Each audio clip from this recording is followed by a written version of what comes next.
अस्सलामुअलैकुम, welcome back to my YouTube channel अलकदस। Last lecture में मैंने आपको लिमिट कंपैरिजन टेस्ट के 3 क्वेश्चन जो थे वो डिस्कस किए थे।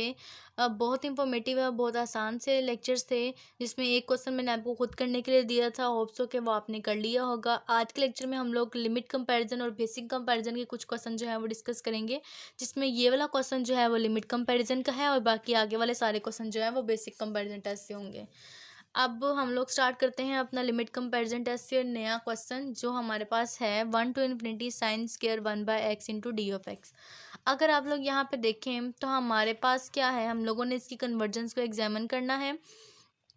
तो करेंगे क्या, हम लोगों ने क्या करना है, देखें सबसे पहले तो ये चेक करना है कि ये हमारे पास इंटेग्रल जो है फर्स्ट काइंड का है या सेकंड काइंड का है। जो हमें पता चलेगा तो ही हम लोग इसका पी ऑफ एक्स जो है, जी ऑफ एक्स जो है सॉरी, सेलेक्ट कर सकते हैं। ठीक है, उसके पी के लिहाज से। तो हम लोगों ने सबसे पहले अपना एफ ऑफ एक्स लिख लिया है, जो कि हमारे पास ये है, और इसको इस फॉर्म में भी लिखा जा सकता है क्योंकि साइन का स्क्वायर है तो इसका मतलब एंगल के साथ भी इसका स्क्वायर ही होगा। तो जी ऑफ एक्स सेलेक्ट करना है। Improper integral of first kind है। फर्स्ट काइंड किस तरह से, क्योंकि हमारे पास यहाँ पर इन्फिनिटी है। इस इन्फिनिटी से हमें पता चला है कि ये improper integral of first kind का है। तो हम लोगों ने जो पी ऑफ एक्स सेलेक्ट करना है वो ग्रेटर देन 1 के लिए ही हमारे पास हमारा कन्वर्जेंट देगा, वरना लेस देन 1 और इक्वल टू 1 पे वो हमारे पास डाइवर्जेंट होता है। तो ये हमारे पास है इम्प्रॉपर इंटेग्रल का फर्स्ट काइंड का क्वेश्चन है, जिसमें हमारे पास होता क्या है कि पी जो है ग्रेटर देन 1 के लिए हमारे पास कन्वर्जेंट होता है फर्स्ट काइंड में, और P is less than and equal to 1 के लिए डाइवर्जेंट होता है। किस सीरीज़ के लिए? First kind of improper integral के लिए। ठीक है, फर्स्ट काइंड के लिए। तो मैंने ये साइड पे लिखा है, आपको याद रहेगा। अब यहाँ पर हम लोगों ने जी ऑफ एक्स क्या सिलेक्ट करना है कि 1/x तो सिलेक्ट करते ही हैं, लेकिन 1/x की पावर p में p क्या सिलेक्ट करेंगे? Greater than 1। तो हम लोग 2 सिलेक्ट कर लेते हैं, जो कि हम लोगों ने सिलेक्ट किया 1/x स्क्वायर। ठीक है, जी ऑफ एक्स हम लोगों ने सिलेक्ट कर लिया 1/x स्क्वायर। अब हम लोगों ने वही एज अ फॉर्मेलिटी हम लोगों ने लिख देना है कि p जो है वो हमारे पास 2 है, improper integral of first kind है। तो इसका मतलब है कि ये जी ऑफ एक्स जो है वो क्या है? कन्वर्जेंट है। अब हम लोगों ने वही एज यूजुअल अपना लिमिट कंपैरिजन टेस्ट लगाया। Limit x is approaches to infinity f of x over g of x. Limit x is approaches to infinity sine 1/x का स्क्वायर। एफ ऑफ एक्स लिखा ओवर जी ऑफ एक्स लिख दिया। अब हमें पता है कि दोनों का स्क्वायर है, तो हम लोगों ने लिमिट को भी अंदर लिया और पूरे का स्क्वायर कर लिया। अगर आप लोग यहाँ पे देखें तो बाय सैंडविच थ्योरम हमें कहता क्या है कि अगर आपके पास sine x over x where limit x is approaches to 0 हो तो ये 1 के बराबर होता है। अब यहाँ पे तो हमारे पास x जो है 1/x है और x भी जो है वो अप्रोच कर रहा है इन्फिनिटी को। तो आप लोग देखें कि 1/x का आंसर क्या आता है? 0। ठीक है, मतलब क्या हो गया इसका? वही चीज़ हमारे पास आ गई। यहाँ पे जो है 1/x आ गया और यहाँ पे जो है इन्फिनिटी आ गई, और 1/∞ जो है वो हमारे पास आ गई 0। ठीक है, तो अगर हम लोगों ने 1/x के लिए लिखना हो तो सैंडविच थ्योरम जो है वो हमारे पास ये होता है, और अगर limit x is approaches to 0 के लिए लिखना हो तो वो ये होता है हमारे पास। ठीक है, तो इक्वल टू 1, और ये भी हमारे पास आता है इक्वल टू 1। तो इसका मतलब है कि इसका आंसर जो है वो 1 आ गया, और पूरे का स्क्वायर है तो 1 का स्क्वायर जो है आंसर आ गया 1। तो ये हमें क्या बताता है? लिमिट कंपैरिजन टेस्ट, अगर कोई भी नॉन जीरो रियल नंबर आ जाए तो हमारे पास f of x and g of x जो बोथ सीरीज हैं जो एक जैसा बिहेव करती हैं, और ऊपर हम लोगों ने शो किया है कि जी ऑफ एक्स जो है वो हमारे पास क्या है? कन्वर्जेंट है। तो इसी तरह से हम लोगों ने कह दिया कि ये सीरीज जो है ये भी हमारे पास क्या आ गई? कन्वर्जेंट आ गई। अब ये वो क्वेश्चन तो था पिछला ही, आसान था, साइन का था। मैंने कहा कंफ्यूज ना हो जाए, इस तरह से मैंने खुद करवाया है।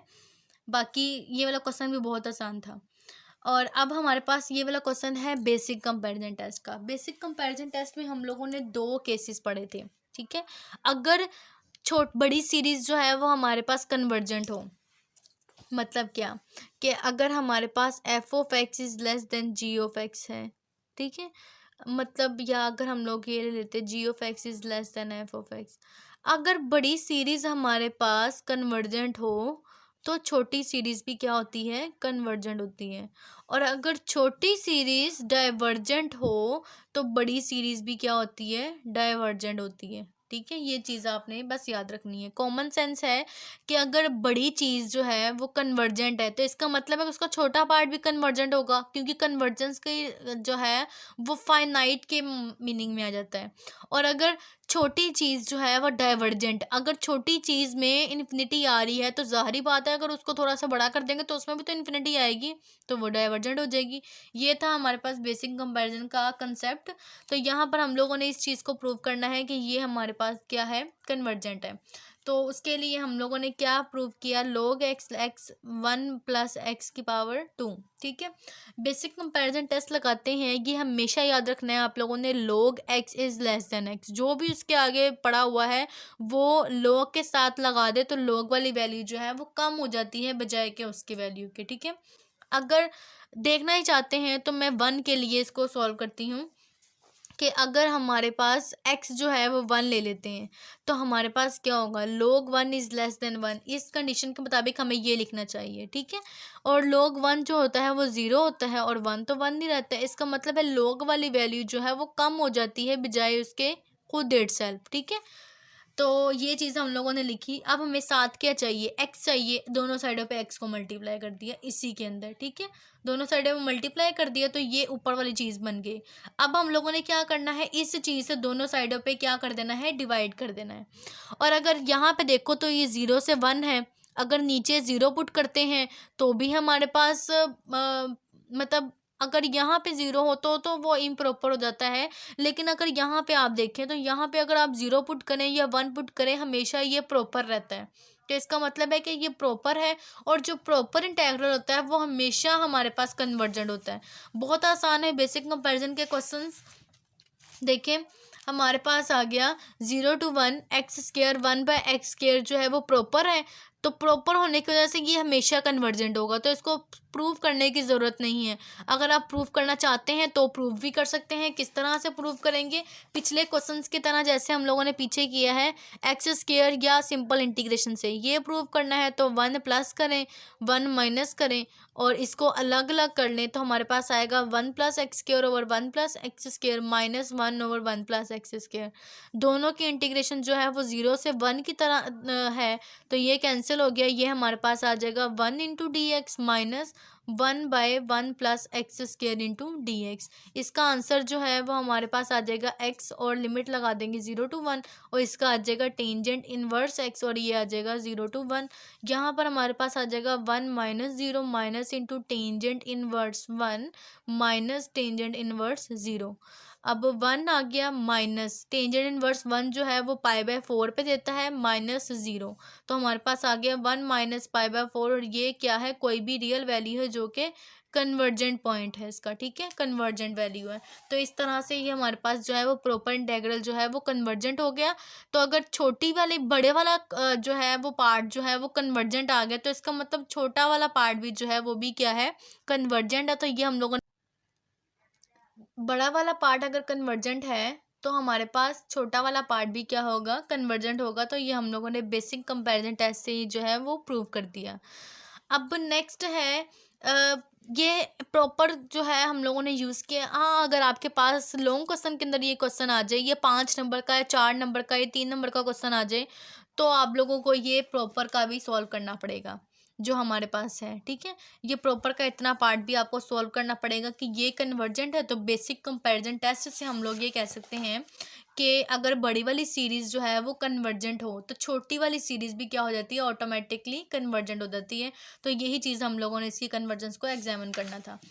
अब हमारे पास है नेक्स्ट क्वेश्चन अपना सेम एज इट इज़ इस तरह से करेंगे कि अगर हम लोगों ने सॉल्व करना है log x और log x plus 1 into D of x को कन्वर्जेंट प्रूव करना है, तो इसको भी हम लोग बेसिक कंपैरिजन टेस्ट से सेम एज इट इज़ वैसे सॉल्व करेंगे जैसा पिछला क्वेश्चन सॉल्व किया है। तो हम लोगों ने ले लिया पहले log x और log x प्लस 1 दोनों की मल्टीप्लिकेशन बनानी है। तो हम लोगों ने क्या किया, log x is less than x और log x plus 1 is less than x plus 1। ठीक है, दोनों की कोरस्पॉन्डिंग साइड्स को मल्टीप्लाई किया तो ये log x वाली log x प्लस वन के साथ मल्टीप्लाई हुई, x जो है वो x प्लस वन के साथ मल्टीप्लाई हुई, और हमारे पास बन गया ये चीज़ जो कि less than x into x plus one आ गया। अब हमें पता है कि ये जो है प्रॉपर इंटेग्रल है, इसको किस तरह से सॉल्व करेंगे? सेम है, बहुत आसान सा है, x प्लस वन, और इसकी जो लिमिट है वो क्या है? 0 से 1, ठीक है, 0 से 1 और डी ऑफ एक्स। इसको किस तरह से करेंगे? X square plus x into D of x, ये हमारे पास आ गया 0 से 1। तो 0 से 1 x square into D of x plus x into D of x, ये भी 0 से 1। इसकी इंटीग्रेशन एक्स क्यूब बाय 3, और ये आ गया 0 से 1, प्लस एक्स स्क्र बाय 2, और ये आ गया 0 से 1। 1 अप्लाई किया तो 1/3 माइनस 0, और यहाँ से 1 अप्लाई किया तो 1/2 माइनस 0, और यहाँ पे आ गया 1/3 प्लस 1/2, और इसका आंसर हमारे पास 6 जो है वो एलसीएम आ गया, और आएगा 2 + 3 विच इज़ इक्वल टू 5/6। तो मतलब इसके भी हमारे पास क्या है? कन्वर्जेंट है। तो इस तरह से हम लोगों ने प्रूव कर लिया, कोई भी प्रॉपर इंटेग्रल हो वो हमारे पास कन्वर्जेंट होता है, तो ये भी हम लोगों ने प्रूव कर लिया। और बेसिक कंपैरिजन टेस्ट से हम कह सकते हैं कि अगर बड़ी वाली सीरीज़, बड़ा वाला इंटेग्रल जो है वो हमारे पास कन्वर्जेंट है, तो इसका मतलब है कि छोटा वाला इंटेग्रल भी हमारे पास क्या होगा? कन्वर्जेंट होगा। तो हमारा लिमिट कंपैरिजन और बेसिक कंपैरिजन सिर्फ यहीं तक ही। नेक्स्ट जो है वो हम लोग अपना नया टॉपिक स्टार्ट करेंगे जो कि है एब्सोल्यूट कन्वर्जेंस का।